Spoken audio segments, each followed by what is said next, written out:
नमस्कार दोस्तों, स्वागत है आपका हमारे चैनल कहानियों की दुनिया में। तो हमारी आज की कहानी है बादशाह की पहेलियाँ, अकबर बीरबल की कहानियाँ। तो चलिए शुरू करते हैं। बादशाह अकबर को पहेली सुनाने और सुनने का काफ़ी शौक था। कहने का मतलब यह है कि पक्के पहेलीबाज थे। वे दूसरों से पहेली सुनते और समय समय पर अपनी पहेली भी लोगों को सुनाया करते थे। पहला किस्सा। एक दिन अकबर ने बीरबल को एक नई पहेली सुनाई। ऊपर ढक्कन नीचे ढक्कन, मध्य मध्य खरबूजा, मौछूरी से काटे आप ही अर्थ, तासु नहीं दूजा। बीरबल ने ऐसी पहेली कभी नहीं सुनी थी, इसलिए वह चकरा गया। उस पहेली का अर्थ उसकी समझ में नहीं आ रहा था। अत प्रार्थना करते हुए बादशाह से बोला, जहाँ पनाह, अगर मुझे कुछ दिनों की मोहलत दी जाए तो मैं इसका अर्थ अच्छी तरह समझकर आपको बता सकूंगा। बादशाह ने उसका प्रस्ताव मंजूर कर लिया। बीरबल अर्थ समझने के लिए वहां से चल पड़ा। वह एक गांव में पहुंचा। एक तो गर्मी के दिन, दूसरे रास्ते की थकान से परेशान व विवश होकर एक घर में घुस गया। घर के भीतर एक लड़की भोजन बना रही थी। बेटी, क्या कर रही हो? उसने पूछा। लड़की ने उत्तर दिया, आप देख नहीं रहे हैं, मैं बेटी को पकाती और माँ को जलाती हूँ। अच्छा, दो का हाल तो तुमने बता दिया, तीसरा तेरा बापू क्या कर रहा है और कहाँ है? बीरबल ने पूछा।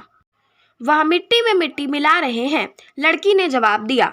इस जवाब को सुनकर बीरबल ने फिर पूछा, तेरी माँ क्या कर रही है? एक को दो कर रही है, लड़की ने कहा। बीरबल को लड़की से ऐसी आशा नहीं थी, परंतु वह ऐसी पंडित निकली कि उसके उत्तर से वह एकदम आश्चर्यचकित रह गया। इसी बीच उसके माता पिता भी आ पहुंचे। बीरबल ने उनसे सारा समाचार कह सुनाया। लड़की का पिता बोला, मेरी लड़की ने आपको ठीक उत्तर दिया है। अरहर की दाल अरहर की सूखी लकड़ी से पक रही है। मैं अपनी बिरादरी का एक मुर्दा जलाने गया था और मेरी पत्नी पड़ोस में मसूर की दाल दल रही थी। बीरबल लड़की की पहेली भरी बातों से बड़ा खुश हुआ।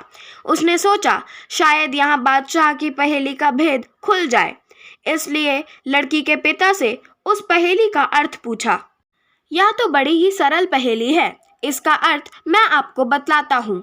धरती और आकाश दो ढक्कन हैं, उनके अंदर निवास करने वाला मनुष्य खरबूजा है। वह उसी प्रकार मृत्यु आने पर मर जाता है जैसे गर्मी से मोम पिघल जाती है। उस किसान ने कहा। बीरबल उसकी ऐसी बुद्धिमानी देखकर बड़ा प्रसन्न हुआ और उसे पुरस्कार देकर दिल्ली के लिए प्रस्थान किया।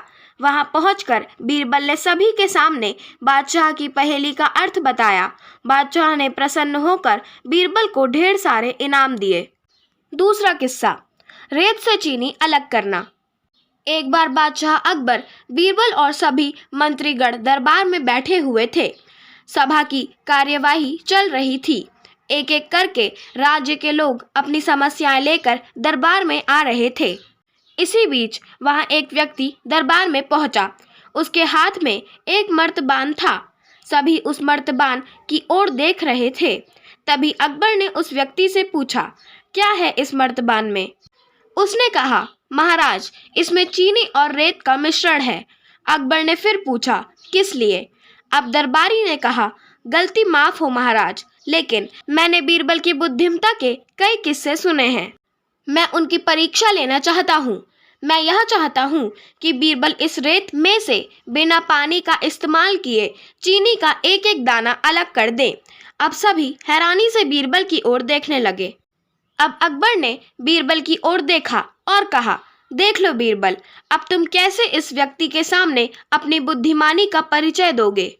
बीरबल ने मुस्कुराते हुए कहा, महाराज, हो जाएगा, या तो मेरे बाएं हाथ का काम है। अब सभी लोग हैरान थे कि बीरबल ऐसा क्या करेंगे कि रेत से चीनी अलग अलग हो जाएगी। तभी बीरबल उठे और उस मर्तबान को लेकर महल में मौजूद बगीचे की ओर बढ़ चले। उनके पीछे वह व्यक्ति भी था। अब बीरबल बगीचे में एक आम के पेड़ के नीचे पहुंचे। अब वह मर्तबान में मौजूद रेत और चीनी का मिश्रण को एक आम के पेड़ के चारों तरफ फैलाने लगे। तभी उस व्यक्ति ने पूछा, अरे, यह क्या कर रहे हो? इस पर बीरबल ने कहा, ये आपको कल पता चलेगा। इसके बाद दोनों महल में वापस आ गए। अब सभी को कल सुबह का इंतजार था। अगली सुबह जब दरबार लगा तो अकबर और सारे मंत्री एक साथ बगीचे में पहुंचे। साथ में बीरबल और रेत व चीनी का मिश्रण लाने वाला व्यक्ति भी था। सभी आम के पेड़ के पास पहुंच गए। सभी ने देखा कि अब वहां सिर्फ रेत पड़ी हुई है। दरअसल रेत में मौजूद चीनी को चींटियों ने निकालकर अपने बिल में इकट्ठा कर लिया था और बची खुची चीनी को कुछ चींटियां उठाकर अपने बिल में ले जा रही थीं। इस पर उस व्यक्ति ने पूछा, चीनी कहाँ गई? तो बीरबल ने कहा, रेत से चीनी अलग हो गई है। सभी जोर जोर से हंसने लगे। बीरबल की यह चतुराई देख अकबर ने उस व्यक्ति से कहा, अगर अब तुम्हें चीनी चाहिए तो तुम्हें चींटियों के बिल में घुसना पड़ेगा। इस पर सभी ने फिर से ठहाका लगाया और बीरबल की तारीफ करने लगे। सीख: किसी को नीचा दिखाने का प्रयास आपके लिए हानिकारक हो सकता है। आशा करती हूँ आपको हमारी आज की कहानी पसंद आई होगी। अगर आपको हमारी आज की कहानी पसंद आई हो तो चैनल को सब्सक्राइब करें, वीडियो को लाइक करें और बेल आइकन दबाना ना भूलें। धन्यवाद।